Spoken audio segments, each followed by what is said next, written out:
Bueno, no, muchísimas gracias y muchas gracias, Astrid, por esa presentación, al director de la Escuela Médica, a Olmedo, a Marjorie, diputada de Boyacá, y obviamente aquí en Boyacá me siento como en mi casa, porque efectivamente yo he vivido en Boyacá, he recorrido todo Boyacá, me parece además hermosa, es impresionantemente bella este territorio.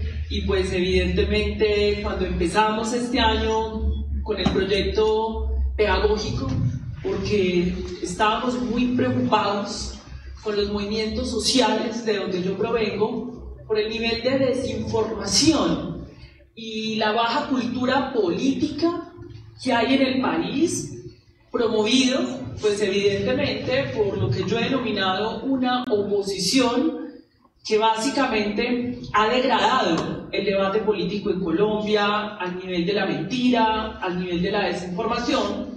Entonces nos sentamos con diversos dirigentes y diversas dirigentes del movimiento social en Colombia a decir, vamos a empezar a hacer un recorrido para explicar las reformas. Principalmente la reforma a la salud, pero ya pues evidentemente como lo plantea Astrid, pues yo escribo y he trabajado sobre varias de las reformas. Fui parte del equipo de programa de gobierno del presidente Gustavo Petro.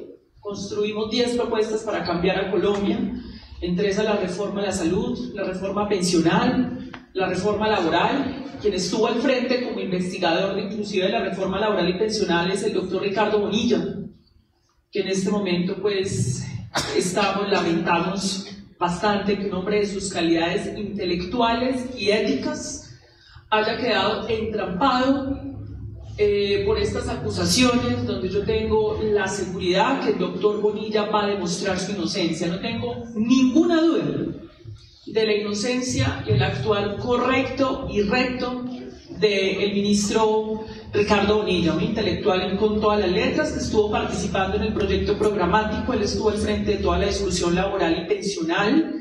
Se trabajó también los temas agrarios y campesinos, que son muy importantes para Boyacá. Y un tema que yo los invito a que lean, ahorita de pronto al final voy a hacer mención sobre eso, que a mí me parece crucial para este país, que es la reindustrialización de Colombia.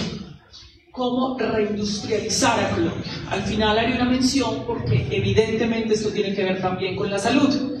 Me alegra mucho que sea en la Facultad de Medicina, en la Facultad de Ciencias de la Salud, en la Escuela de Medicina donde hagamos este diálogo. Yo he reclamado de las Facultades de Ciencias de la Salud la necesidad de que haya mucha más formación y cultura ciudadana y política. La última discusión, yo en este momento soy docente catedrática de la Universidad Nacional de Colombia y psiquiatra del Hospital de la Universidad Nacional de Colombia. Soy hija de la Universidad Pública, de la Universidad de Antioquia y de la Universidad Nacional de Colombia. Y el último debate que tuvimos en la Universidad Nacional de Colombia con una persona muy importante que fue rector, el gran reformador de la educación superior, fue con José Félix Patiño Restrepo en el Consejo Superior, en la preocupación de que estábamos formando técnicos de la medicina, técnicos de la enfermería, de la odontología, del derecho y no ciudadanos. Algo está pasando en la universidad colombiana, en la escuela colombiana, para que haya tal tolerancia con la corrupción, tal tolerancia con la discriminación y el irrespeto a la diversidad y tal tolerancia con la violencia. Algo tiene que estar pasando porque evidentemente en el escenario educativo, universitario, la educación es uno de los referentes de la transformación cultural. La familia es un referente de la transformación cultural.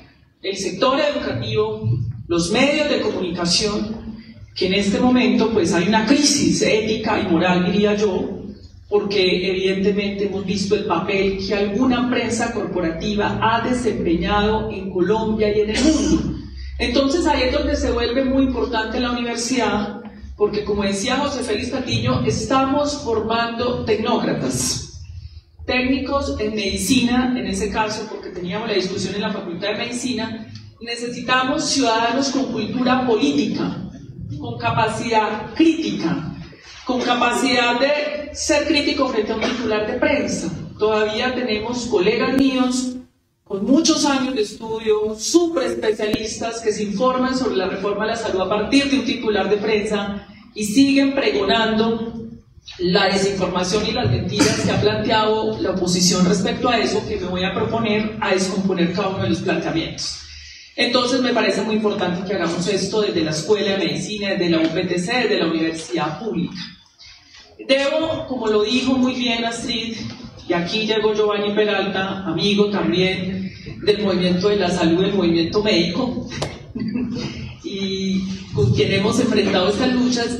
Esta reforma es el resultado de una lucha del movimiento social en Colombia y de una discusión de la intelectualidad democrática de este país, porque también hay una intelectualidad no democrática en este país, de una intelectualidad que ha pensado los temas del país en materia constitucional, en materia jurídica, en materia de medicamentos, de la salud pública. Ahorita estábamos hablando justamente que esto es una escuela que lleva 30 años con la atención primaria en salud. Es decir, esta escuela anticipó el debate que nosotros estamos planteando en este momento en el país. Y aquí estuve, la última vez que estuve en la UPTC, estuve con Félix Martínez, hijo de uno de los fundadores de Abel Martínez, actual director del ADRES. Desde aquí, desde la Universidad UPTC, recibimos la noticia de la irresponsabilidad que se cometió en Colombia con el hundimiento de la reforma a la salud por 9 senadoras y senadoras, y desde aquí, desde la UPTC, procedimos a hacer el análisis de la ponencia de archivo y controvertimos a fondo esa decisión equivocada del Congreso de la República. Entonces debo decir que son muchos años que se trabajó también una cumbre social y política, donde los diversos líderes y lideresas de los movimientos sociales participaron en la construcción de la propuesta. Y fue una cumbre muy interesante porque nosotros hemos creído que la educación en Colombia es muy bancaria. Seguimos todavía en los auditorios con la clase magistral, no hemos superado todavía los escenarios del pensamiento, nos falta mucho más Paulo Freire, nos falta más una reflexión de Stanislao Zuleta sobre el proceso educativo. Evidentemente nosotros que somos seguidores de Zuleta y seguidores de Paulo Freire, hicimos un diplomado inclusive con el fundamento pedagógico de Freire, y bajo esa perspectiva hicimos una cumbre donde se sentaron profesores de doctorado de salud pública con líderes populares, bachilleres, a discutir el primer articulado, el primer borrador de articulado, porque todos tenían algo que aportar, el del doctorado y también el que está ya en territorio luchando por su hospital. Y todos tienen, ¿y qué le decíamos al del territorio? Toca que estudie y tener argumentos para poder discutir. Pero ¿qué le decíamos al del doctorado? Toca que entienda la realidad de la gente. Hay que pisar el prado para que la situación, eso no se puede por el andén.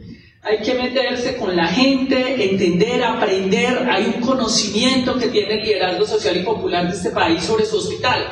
Eso se tiene que incorporar en el mundo académico, si no es una academia muy distante de las problemáticas y las discusiones. Esa distancia, y si les está hablando a alguien que trabaja en la universidad pública y que ama la universidad pública, esa distancia de la academia, de los problemas del país, lo ha llenado en Colombia la sociedad civil y los movimientos sociales. Entonces, el origen de este proyecto de ley no es propiamente la academia, sino los movimientos sociales y la intelectualidad democrática incorporada en los movimientos sociales con un liderazgo social y popular. Se hizo un ejercicio muy interesante porque la gente sabe mucho y la gente se asume seriamente la discusión sobre ese articulado. Se le presentó a los precandidatos presidenciales y por supuesto el presidente Gustavo Petro dijo: yo me comprometo con esa reforma, y hasta el día de hoy el presidente de la República ha sido firme en su intencionalidad de transformar el sistema de salud. ¿Y por qué se hace una reforma? Es que una reforma no se hace por un capricho ideológico. Una reforma se hace porque hay una crisis que es real, que no nos la inventamos. Aquí desde Boyacá han sido muchos los plantones de hace muchos años que hemos liderado nosotros por el no pago de las EPS. ¿Qué hacen unos exministros de salud y algunos, porque son algunos representantes de pacientes diciendo que apareció la tutela apenas en Colombia. Es decir, eso es nuevo, pues, que estamos poniendo tutelas, derechos de peticiones, que no le paguen a un hospital apareció este año. Por favor, ¿cuántos movimientos y movilizaciones hemos hecho nosotros acá en Boyacá, en Colombia, en todo Colombia hemos hecho movilizaciones hace años para que le paguen a los hospitales, para que no haya el paseo de la muerte? Porque aparte de eso nosotros somos comisión de seguimiento de la sentencia T760, órgano consultor de la Corte Constitucional en materia de política pública de salud, porque justamente la Corte Constitucional en el 2008 dijo: se están poniendo muchas tutelas, la tutela no puede ser el mecanismo bajo el cual se accede a los servicios de salud. Algo pasa y dictamina una sentencia estructural en el año 2008. Ni siquiera se sabía si Gustavo Petro iba a ser presidente o Carolina Corcho ministra de Salud. Ya la Corte está diciendo: esto no funciona. En el 2014 la Contraloría General de la República saca una función de advertencia y dice: se pueden estar perdiendo billones de pesos. Las EPS están en este momento en insolvencia. Ojo, 2014. Cuando se plantea una reforma es porque lo que existe tiene que ser transformado. Y transformado porque fue mal concebido. No es cierto, y eso es un debate, que la ley 100 fue bien concebida y mal implementada. No, fue mal concebida. ¿Cómo se le ocurre a un Estado siquiera considerar que tú cojas los recursos públicos de los trabajadores y los impuestos de los colombianos y entregarla a 157 organizaciones particulares para que manejen eso sin control? Eso no ha pasado en ninguna parte del mundo, ni siquiera en Chile. Hace poco estuve en Chile. Chile tiene un sistema primario público nacional protegido por la dictadura de Pinochet. Ni a Pinochet se le alcanzó a pasar por la cabeza. Ningún Estado va a entregar su segundo presupuesto y los recursos a que le manejen 157 organizaciones para manejar un sistema de salud. Validado eso de doctorados, entonces eso le llaman que el pluralismo estructurado, que la competencia, que el mercado. Eso no es ningún mercado de nada. Eso se llama crear un mecanismo de extracción de rentas públicas manejadas de manera privada y opaca en este país. Eso no podía salir bien. Los sistemas de salud no funcionan así en el mundo. No existe esa figura de intermediación, que no son aseguradoras, porque luego terminaron diciendo que eran aseguradoras. Un seguro por principio, y esos son los convenios de Basilea firmados por el Estado colombiano, tiene que tener mecanismos de reservas técnicas y reaseguros para responder con sus deudas. Aquí abren un EPS, por ser el solo hecho de ser EPS recibe billones de pesos de los colombianos, se quiebra, se va y deja quebrar hospitales y clínicas. Eso no pasa sino en Colombia. ¿Qué es esa mediocridad de gobiernos que hemos tenido en este país para concebir siquiera que eso iba a funcionar bien? Pues el sistema está desfalcado, señores. Deudas superiores a los 25 billones. Al 31 de diciembre se suponía que las aseguradoras tenían que tener en bancos 16 billones de pesos para respaldar deuda. No los tienen. Ya van por 20 billones que no los tienen. Entonces van a salir la oposición a decir: ¿qué crisis? Pues claro, sacaron un comunicado varios exministros de salud que mire esta crisis tan profunda. Pues señores, pero no la reforma. Y entonces es que la reforma es para detener la crisis. A ver, aquí tenemos que tener sentido común. Me llama un amigo mío, médico, yo quiero mucho a los médicos, son muy amigos míos, pero hermanos, tienes que tener sentido común. Que veas esa reforma como tienes tú en crisis. Hay algo que se llama principio de causalidad. Tiene que existir A para que produzca B. No hay reforma. La reforma no existe porque no se iba a aprobar. Luego la crisis no es por la reforma. Las intervenciones no son por la reforma. Las intervenciones son mecanismos constitucionales normados en la ley 100. Si el Estado entrega billones de pesos, entrega esos billones de pesos, entonces si ese que le entregó los billones de pesos no funciona, tienes que intervenir. Por eso existen las superintendencias creadas por la Constitución política, cuyas funciones las ratifica la ley 100. La crisis actual no es por la reforma. Que empeoró, claro que empeoró. Es que si usted no resuelve el problema, entre más tiempo pase, va a ser peor. Y si el Congreso vuelve y hunde la reforma en un año, le aseguro que va a ser peor porque el sistema, el modelo llegó al estertor final. Si tú no le pones para eso, se sigue desangrando. Eso es evidente. Eso es como cuando tú tienes un cáncer. Si tú tienes un cáncer, pues el año 2020, mal. Si no hay tratamiento, el 21 es peor. Y el 2020, eso es de sentido común. Entonces salen a decir, miren esto, esta crisis tan profunda, pero no a la reforma. Es una incoherencia, una falta de sentido político, sentido común, pero además mezquindad. Porque ¿qué es lo que hay detrás de eso? 93 billones de pesos que ruedan sin control en este país. El director de Ladres preguntaba aquí en esta universidad, díganme en qué negocio en el planeta Tierra, en la historia de la humanidad, pues porque, y no estoy exagerando, a usted le dan 90 billones de pesos por anticipado, haga lo que haga.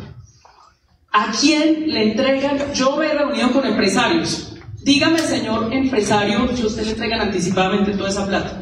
¿Eso es ser empresario? Por ley de la República, los colombianos tenemos que entregar anticipado 90 millones de pesos a 29 organizaciones particulares, muérase quien se muera, atiendan o no atiendan, y el otro año son 100. Eso es un poder enorme. Lo que tú construyes es un poder fáctico, la teoría de Luis Jorge Garay, un poder fáctico que captura al Estado. Entonces ellos son los dueños del Estado. Ministro que no camine hacia ellos, pues le pasa lo que me pasó a mí. Entonces, claro, ¿y qué fue la ley 100? Una alianza entre ciertos sectores empresariales para capturar. ¿La EPS qué es? ¿Cuál es la definición de EPS? Es un vehículo de captura de recursos públicos. Es un negociazo para usted poder manejar esa plata sin control, porque son contratos privados. Cuando yo le cuento esto a una gente del Banco Mundial, yo tuve reuniones con muchos ministros, no daban crédito. Carolina, no puedo creer eso, porque la gente no había entendido. Y yo, es que nosotros siempre nos decían que eran seguros privados, que ahí habían inversiones de capital. Yo no me decían que nosotros no podemos creer esto, que ustedes hayan llegado a ese punto. Entonces, quitar esa plata para que no sea manejada de manera privada y opaca, que sea manejada de manera pública. Y ahí viene la confusión. Lo público no es lo estatal. Lo público es lo que está sobre la mesa, lo que todos podemos ver. Lo público, el interés público, es la intersección de los diversos intereses particulares a la luz pública. El Estado muchas veces no es público. El Estado a veces opera con el interés privado, muchas veces. De hecho, los gobiernos de este país, la mayoría de gobiernos de este país han puesto al Estado al servicio no del interés público, sino del interés privado y particular. El clientelismo es una manera de captura del Estado para intereses y favores particulares. Entonces alguien me decía, Carolina, es que hay un clientelismo público y privado. No, el clientelismo, no necesariamente el clientelismo es corrupción, pero es una línea para llegar a la corrupción. El clientelismo es la gramática como funciona la clase política en este país. Entonces, ¿qué pasó? Esto fue un contubernio entre sectores empresariales y redes clientelares para hacerse el manejo de esas platas. Y como me decía a mí un amigo, quitarles esa plata es como quitarle el tenedor al diablo, Carolina, porque pues imagínate, eso manejado a discrecionalidad, ellos pagan lo que quieran, porque en Colombia no hay regulación tarifaria. Se contratan a lo que quieran, contratan al que quiere y le pagan cuando quieran. ¿Eso es serio? ¿Es defendible esa forma de sistema de salud en alguna institución académica seria de este país? Y lo defienden. Hay publicaciones. Que el pluralismo estructurado, que la teoría de no sé qué, eso no es ningún pluralismo. ¿Cuál competencia va a haber ahí? Ahí no hay competencia de nada. La economía de mercado tiene como principio que hay una competencia, y en esa competencia, evidentemente, si usted es la Ford y la Renault, para que pueda vender su carro más caro, usted tiene que hacer una inversión para que ese carro sea mejor. En las empresas no hay competencia, hagan lo que hagan, les tenemos que girar los 90 billones y el otro año serán 100. Es un poder fáctico que ha distorsionado el orden democrático en Colombia. ¿Y por qué distorsiona el orden democrático? Porque tú entregas demasiada plata, entonces te controlan la opinión pública. te controlan el Congreso, te controlan el gobierno. La Superintendencia de Salud era la sala de negocios de ellos. A mí me correspondió, como lideresa de la sociedad civil, uno hablaba con un superintendente en Colombia y era hablar con el director de una EPS, uno hablaba con un ministro y eran ellos. Ellos eran los que redactaban los actos administrativos. A mí ya prácticamente me llegaban con el borrador y yo, ¿cómo así? ¿Esto qué es, señores? ¿Cómo así que ustedes van a traer aquí un borrador? Por favor, si ustedes están manejando esta plata, yo, en las teorías inclusive de ustedes, el Estado es un órgano regulador del mercado y ustedes un mercado no son, porque ustedes no compiten, ustedes son administradores privados de recursos públicos, empresarios tampoco son, porque en un empresariado hay una inversión de capital privado. Excúsenme, señores, pero empresarios no son. Un empresario tiene que presentarse a una licitación, poner un capital, mejorar su producto, ir a venderlo. Ellos no. Empresarios no son. Entonces, ¿cómo así que entonces además ustedes son los que dicen cómo los tiene que regular el Estado? Esto no puede ser. Y claro, entonces era enfrentar esa realidad, pero enfrentar los vínculos con sectores políticos, con los que tuvimos una gran discusión, hoy opuestos aún. Ahí estaba presidiendo el partido de la U la señora Dilian Francisca Toro, el señor Efraín Cepeda, el Partido Conservador, y el señor César Gaviria, el Partido Liberal, opuestos, hasta llegar al punto de prácticamente decirle al presidente, es que o es la ministra o es la reforma. Y lo que le dijimos al presidente fue, con el presidente es la reforma, presidente, no tenemos la menor duda. Es el pueblo colombiano. Aquí no importa, Carolina tuvo cargo, no tuvo cargo, eso es menor. Respecto a la necesidad superior de reformar el sistema para que atiendan a ese niño que está entrando ahí, para que ese niño pueda nacer con dignidad, crecer con dignidad. Eso es superior a cualquier cosa. Y aún así hundieron la reforma, a pesar de la presión de este sector de la clase empresarial aliada con la clase política tradicional de este país para presionar al gobierno. Evidentemente, esta reforma tiene dos elementos, porque el presidente dijo, cuantas veces hundan la reforma, pues la volvemos y la presentamos porque el problema va a seguir. Y el problema no se puede solucionar por decreto, porque a mí me decían, Carolina, ¿por qué no se puede decreto? ¿Y usted cree que yo no hubiera hecho los decretos? Si se pudiera hacer por decreto. Es que fue el Congreso de la República el que permitió la perversión de que se manejara de manera discrecional y particular. Solo en la ley colombiana, solo puede manejar los recursos de la salud las EPS. ¿Qué es que el ADRES? El ADRES hoy es un pagador ciego, es un girador ciego, no es un pagador, es un girador, que es distinto. El ordenador del gasto son las EPS.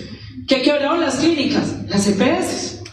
¿Que hay desabastecimiento de medicamentos? ¿Quién ordena el gasto hoy? El Consejo de Estado acaba de sacar un fallo donde el Consejo de Estado dice la responsabilidad del desabastecimiento es de las EPS, no del INVIMA del Ministerio de Salud, que eso es otra de las grandes mentiras, porque le entregamos 90 millones para que contraten a las farmacéuticas, compren los medicamentos y los entreguen. Si no le están entregando los medicamentos cuando efectivamente no están desabastecidos, porque si están en las droguerías, pero no están dentro del sistema de salud, ¿quién tiene que responder? Al que le entregaron los 90 millones de pesos. Pero entonces ellos están diciendo que el INVIMA, que el ministerio, que el estatismo, es decir, todas una serie de desinformaciones y mentiras ilógicas. Y el ministerio, ¿cómo va a responder si no maneja la plata? Entonces imagínense a dónde vamos. Ellos ya están diciendo que la crisis la generó la reforma y no hay reforma. Es de sentido común. La crisis es de la ley 100, no es la reforma. Entonces, en ese sentido, estamos en esa discusión. La semana pasada sacaron ya un documento, la ANDI. Entonces dicen que la reforma es inviable fiscalmente. Venga, señores, que el sistema ya fue inviable. Porque ellos dicen, es que el sistema va a tener problemas de sostenibilidad fiscal. Es que ya los tuvo.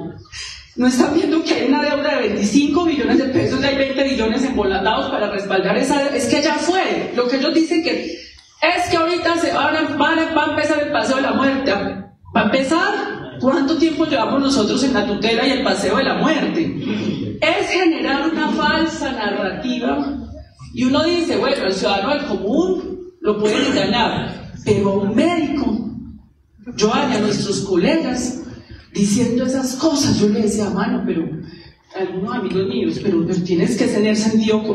Estanislao Zuleta decía que hay varios niveles del pensamiento.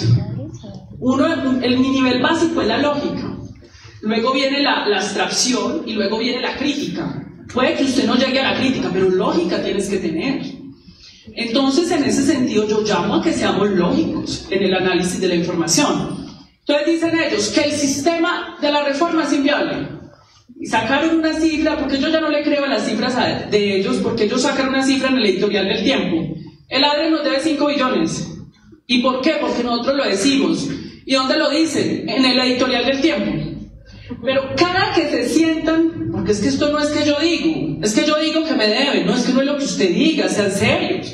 Usted ha manejado este país como su finca, pero el país ya cambió.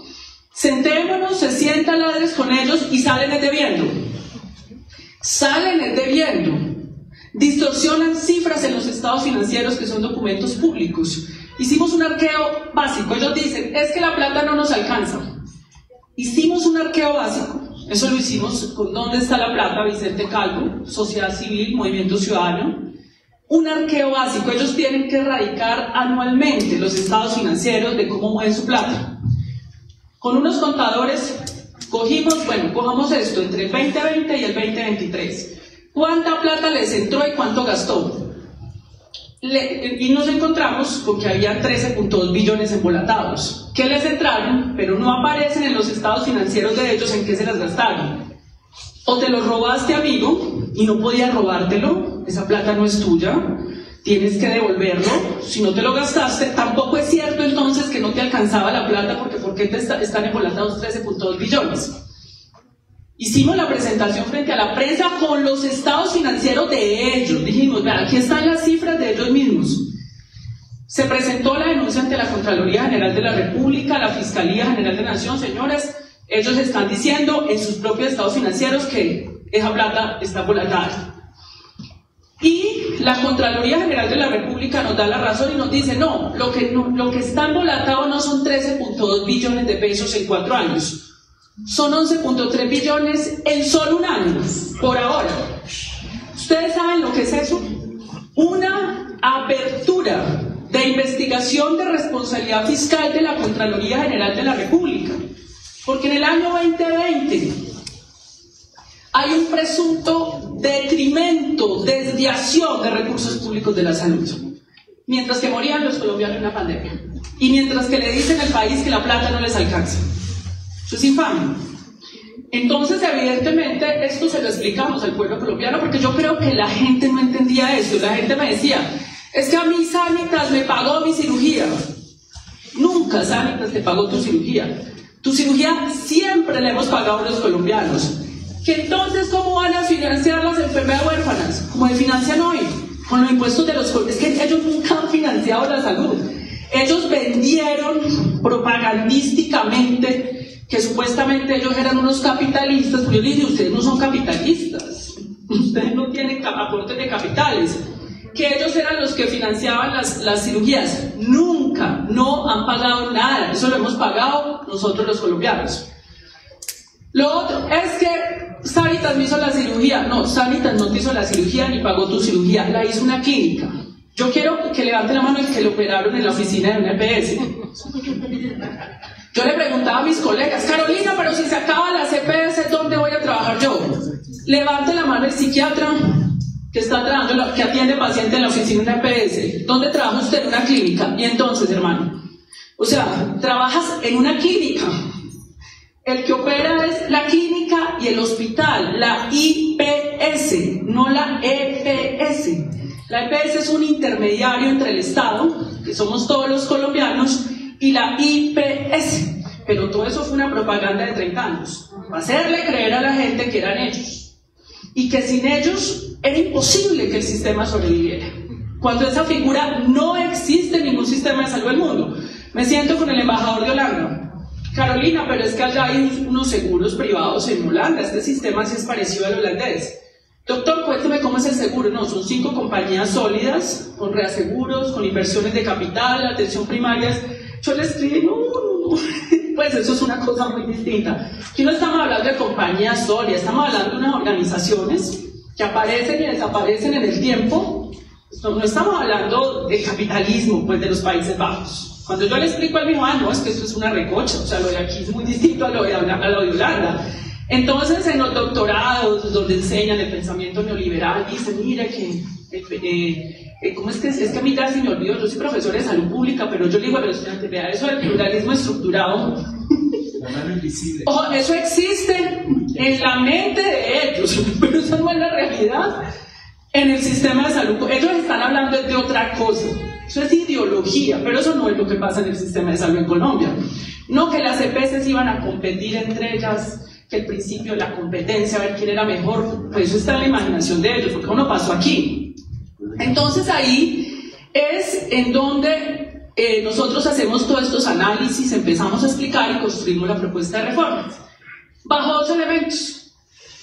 El manejo público de los recursos públicos. Y fíjense que cuando usted entiende esto de salud, entiende el funcionamiento del Estado. Porque esto que yo les estoy contando es la manera como funciona el régimen político en este país. ¿Y qué es el manejo público de los recursos públicos? Que es otra confusión, pero es que mira que la 9PS es público-privada. No, la 9PS tiene una personería, o una, ¿cómo se llama eso legalmente? Una personería jurídica público-privada, pero maneja la plata de manera privada. El hecho de que tú tengas una personería jurídica pública de un ente territorial no quiere decir que maneje la plata de manera pública.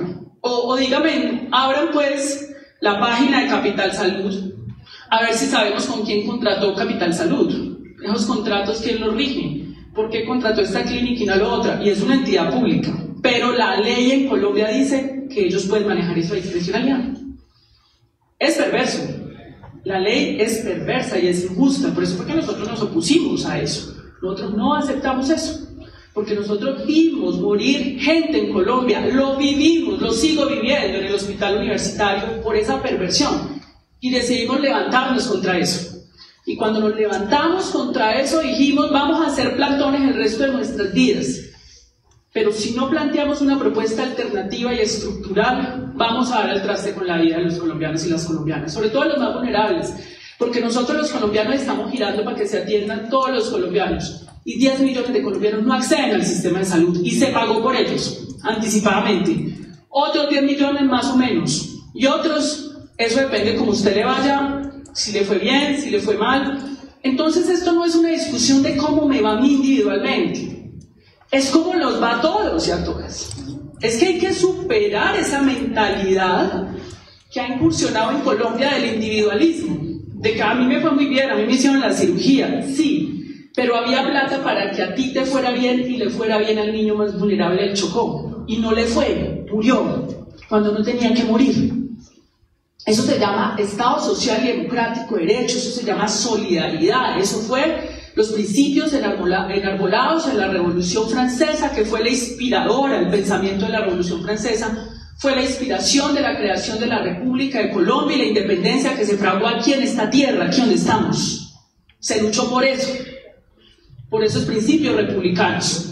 Entonces tenemos que pensar en colectivo. Nos tiene que ir bien al niño o niña. Un sistema de salud no puede discriminar a un niño o niña por sus condiciones de ingresos. No puede. No es compatible con nuestra ética médica. No lo es. Y no lo vamos a aceptar. Entonces ahí está la propuesta. Y la propuesta es manejo público de los recursos públicos. Es decir, el Fondo Alves, que ya existe, que no nos lo inventamos nosotros. De hecho, nosotros hasta peleamos. El principal opositor del Fondo ADRES éramos Félix Martínez y yo. Y ahora él es el director del ADRES y yo defiendo el ADRES. Nadie sabe para quién trabaja. Hasta demandamos eso cuando Juan Manuel Santos lo presentó en un plan de desarrollo que hicimos una demanda. Bueno, no sabíamos qué. Entonces, ese Fondo ADRES, que hoy es un girador ciego, no es ordenador del gasto, va a ser un pagador. ¿Y cómo va a ser pagador? No girador. Esas son las trampas cuando uno vaya a redactar, entonces meten una palabrita y cambiaron, con una palabrita los tipos recuperan 90 billones de pesos. Y cambiamos la palabrita, ya no pierden 90 billones de pesos. Entonces, ese fondo ADRES paga directamente a la clínica del hospital. ¿Contra qué? Contra un manual tarifario. Está indignado todos los voceros del neoliberalismo. ¿Que cómo así que un manual tarifario? Señores, eso ya se ha hecho en Colombia. El manual del Seguro Social, todos los sistemas de salud del mundo tienen manuales tarifarios. Seamos razonables, sensatos. Tú no te puedes volver aquí multimillonario. Por favor, estás cobrando una cirugía de 1 millón de pesos a 100 millones. Y es legal en Colombia.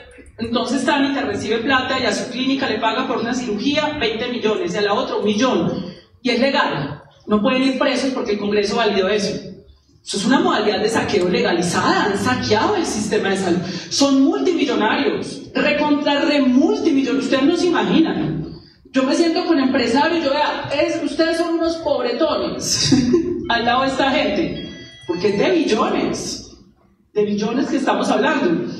Tienen que ser sensatos y razonables, por favor. Tú no te puedes moralmente volver multimillonario cuando eso depende de la vida. Con recursos públicos, yo no te estoy diciendo que no tengas un lucro, una ganancia razonable, decente, pero si te quieres volver multimillonario no puede ser a costa de la vida, incrépate moralmente. Entonces ahí es en donde se hace ese pago directo contra un manual tarifario. Ellos ganaron terreno, claro, hundieron la reforma y ganaron terreno.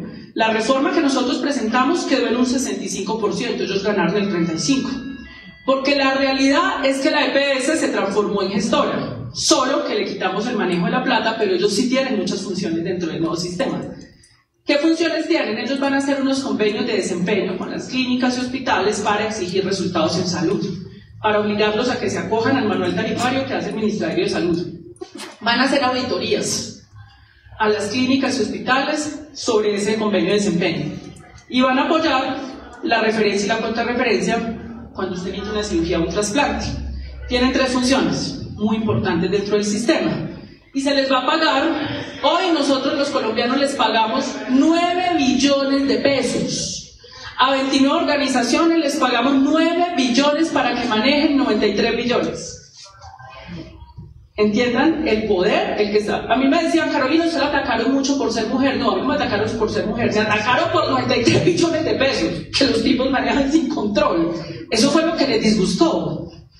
Era nomás eso y ya. Por eso se están oponiendo. Porque es que entren a manejar esa plata ya, con una auditoría que ellos tienen que hacerle a las clínicas. Pero el ADRES lo va a auditar también. Doble auditoría. El ADRES va a tener un sistema de inteligencia artificial que ya Félix Martínez desarrolló, donde todos los colombianos vamos a ver cada peso. Es que aquí ya no pueden estar haciendo contratos bajo la mesa. Es que aquí hay cuánto contrato leonino hay. Si hay una cosa oscurantista, son los contratos del sistema de salud en Colombia. Eso nadie lo conoce. Son contratos leoninos. Uno cada vez se entera de más cosas. Aquí hay negocios por doquier. Esto es una desgracia. Entonces aquí esos convenios son públicos y todos los colombianos vamos a ver cuánto le está pagando esa clínica. Que de pronto se disparó el gasto. A ver qué pasó ahí, señores. Tienen que volver esa plata porque va a haber un Consejo Nacional de Salud, el Consejo Municipal de Tunja, el Consejo Departamental de Boyacá y el Consejo Nacional, con las organizaciones sociales y la sociedad civil a vigilar esa plata con poder vinculante para poder llamar a la gestora o al ADRES para que vengan y respondan. En ese Consejo Nacional no tenían por qué estar las gestoras, pues allá se metieron, aparecieron anotadas. Es que esto es muy complicado. Ustedes saben el problema de nosotros no votar por buenos congresos, ¿no es buen congreso? Ustedes saben lo que se juega allá. No tenemos mayorías en el Congreso y eso es una desgracia en este país. Allá se juega la vida de muchos de nosotros. La vida se está jugando allá. Aparecieron allá, tengo que volver a mirar porque yo reviso eso cada 2 semanas. La última vez que lo recibí, un ICO, donde perdíamos, automáticamente ellos quedaban manejando 90 billones de pesos.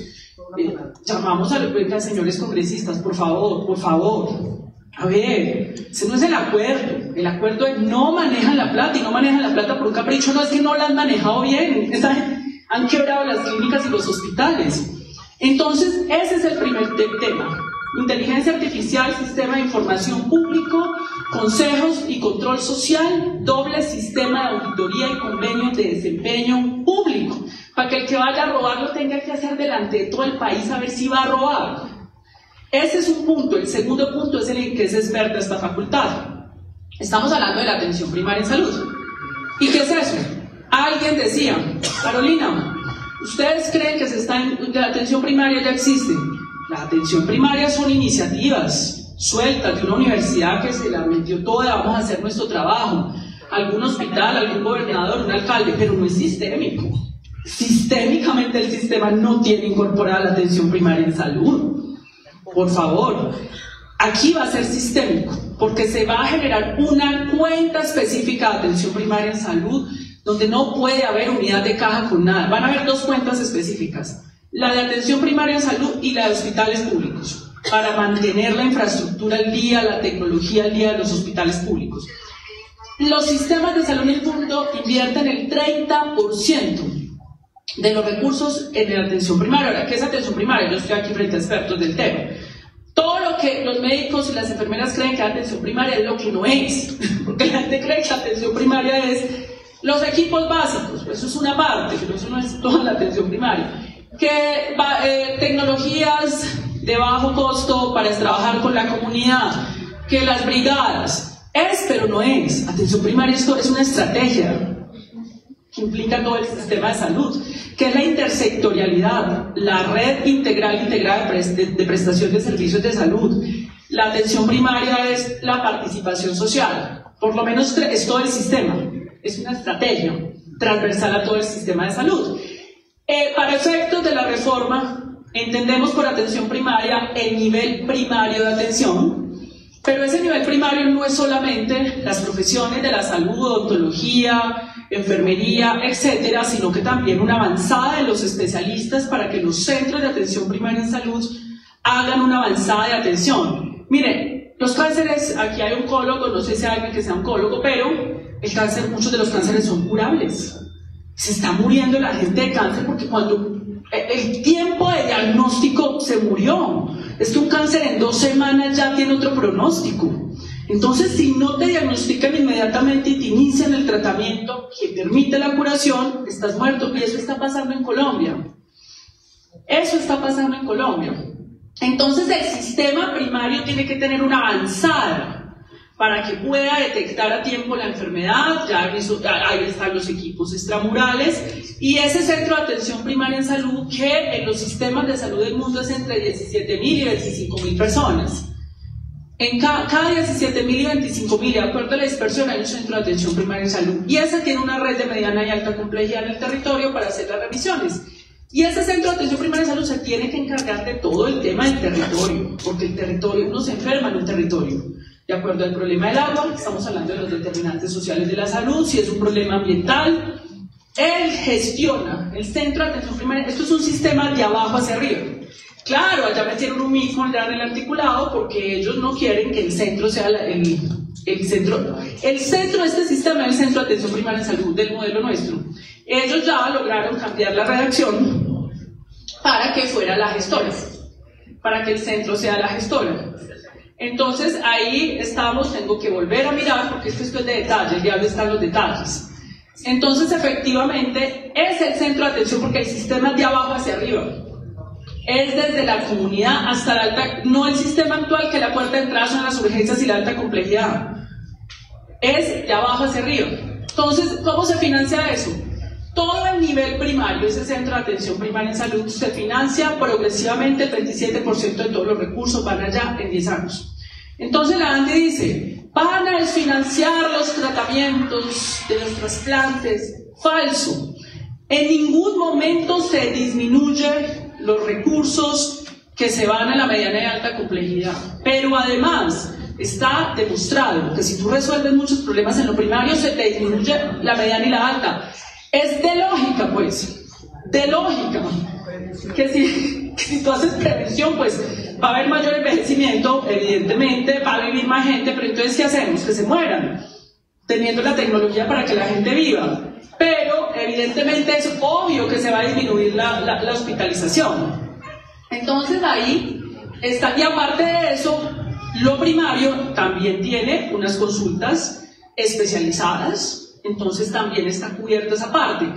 Estos argumentos es sobre un documento que sacó la ANDI para desprestigiar la reforma. Están equivocados, el señor Brutman Master está equivocado. Y ya le vamos a rebatir eso porque la otra semana van a salir otra vez con el mismo documento. Entonces ellos dicen, es que la reforma cuesta mucho. ¿Y sabes qué hacen? Cogen el presupuesto asignado anual y lo suman. El próximo año son 100 billones. En 2 años son 112. Entonces ellos dicen, cuesta 212. Señores, ese es el presupuesto total de la salud, con o sin reforma. Pero para que miren ustedes que aquí se ha perdido el rigor, la deshonestidad, la falta de seriedad. Es que uno no les dice que no se opongan, pero demos un debate de ideas, pero no mientan. Es que el problema es la mentira, porque ellos dicen, es que la reforma le entrega la plata a los gobernadores y alcaldes. ¿En qué parte ustedes escucharon gobernador y alcalde en todo el proceso de la plata que gira? En ninguna. Pero han repetido hasta la sociedad que le entregamos la plata a los gobernadores y alcaldes, lo cual es completamente falso. Entonces, ¿tú cómo puedes debatir ahí? ¿Cuál es el debate?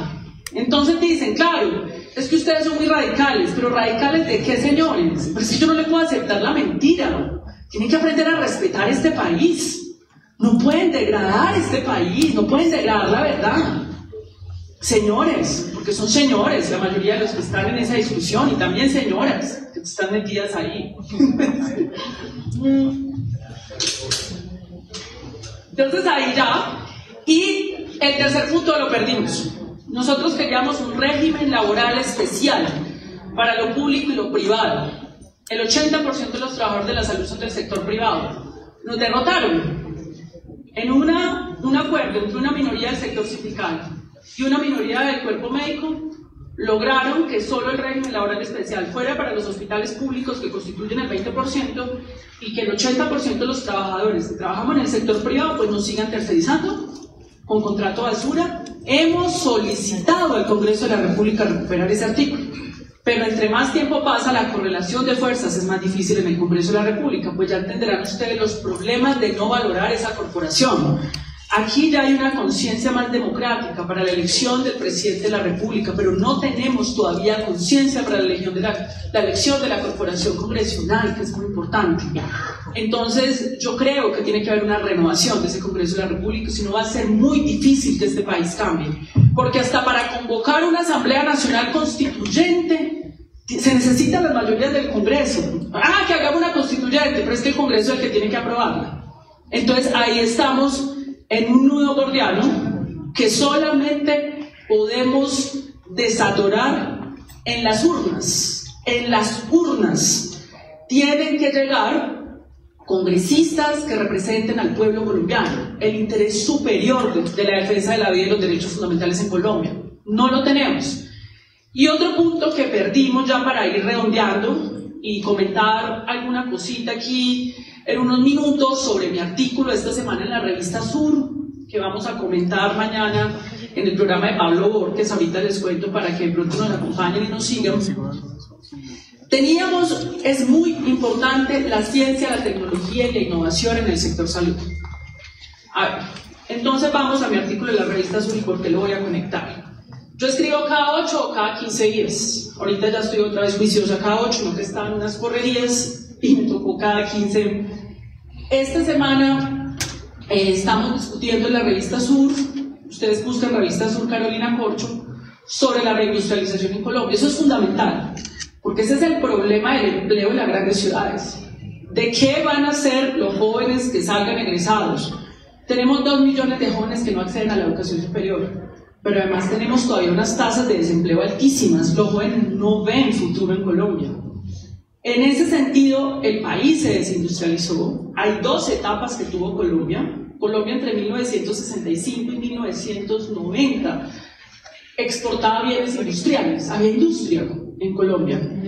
Luego llegó el señor César Gaviria, también opositor de la reforma a la salud, y dijo que el libre mercado, que las fuerzas del mercado, hicieron la apertura económica, no prepararon el país, aceleraron el proceso de apertura económica, no construyeron vías terciarias, y lo que exportábamos y terminamos fue reprimarizando la economía. ¿Qué es reprimarizando la economía? las exportaciones colombianas dependen de minerales y petróleo, sin valor agregado de nada, sin industria de nada que genere un tratamiento a esos minerales, sino que se exportan directamente y se disminuyeron las exportaciones de bienes industriales. De hecho, estamos importando maíz en el país del maíz. Estamos importando maíz de los Estados Unidos. En Ocaña, que es Ocaña, la ciudad de la cebolla, importa cebolla del Perú. ¿Usted no les parece absolutamente absurdo que nosotros en Colombia lleguemos a importar 15 millones de toneladas al año, cuando eso podría ser una agroindustria de exportaciones? Y me decían, Carolina, pero es que tú hablas mucho del tema agrario y tienes que hablar de las ciudades. ¿Cómo así que no tiene que ver el tema agrario con las ciudades? Es que el tema agrario, que es una de las industrias que se tiene que impulsar en este país porque la destruyeron, en ese proceso de apertura económica llevaron al país a una recesión en 1999, donde nos hicieron pagar el 4 por mil, entre otras cosas, a una recesión económica, llevaron al país. Los hechos son tosudos, eso fue un fracaso, eso de las fuerzas del mercado, y eso se comparece, digamos, con las tasas de desempleo. Entonces el planteamiento que nosotros estamos haciendo ahí es, el país hay que reindustrializarlo, y la reindustrialización pasa por varios temas. Primer tema, eso tiene que ser una estrategia del Estado. Eso no puede ser el emprenderismo individualista del empresario, tiene que haber una estrategia del Estado para saber dónde pone los incentivos, dónde pone el crédito, porque sin crédito de fomento y sin financiación no hay reindustrialización en el país. Segundo, esto tiene que ver con la transición energética, porque este es el problema de la crisis climática, y uno de los elementos de las industrias más fuertes son las industrias de las energías en Colombia. El tercer elemento, esto tiene que ver con la política fiscal y monetaria.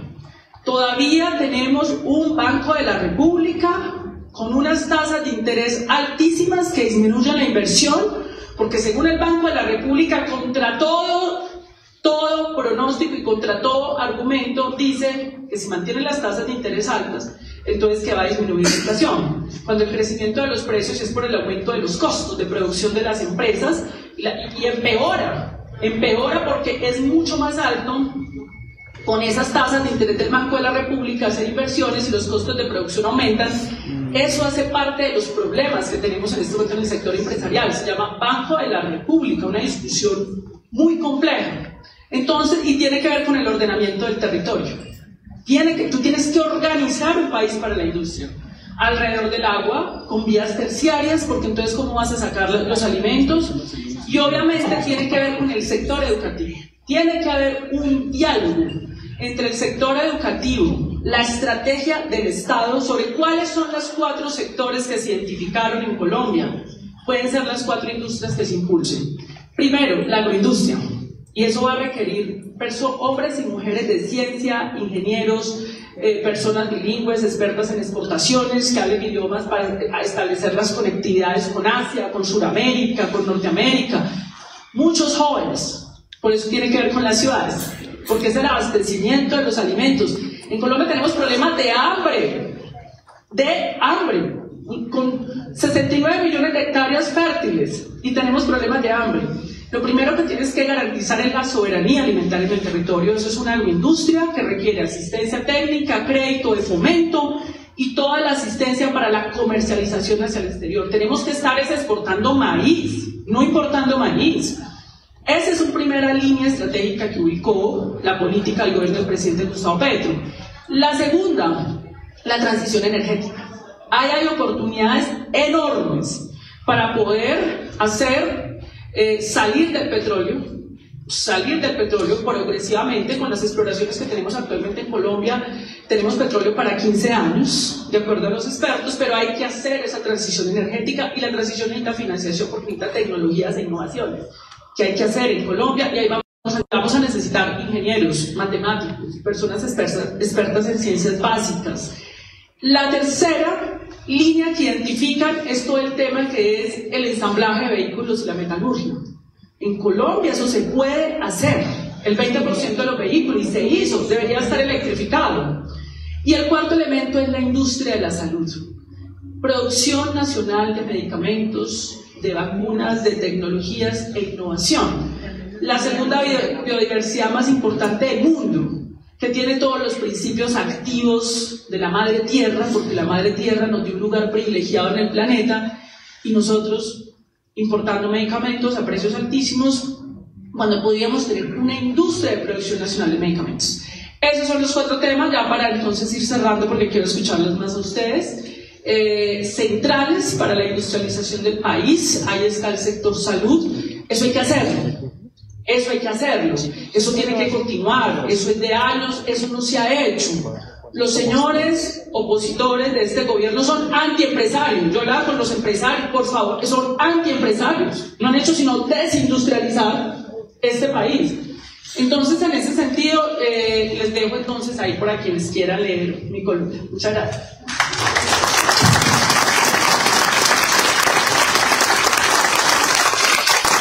Bueno, entonces...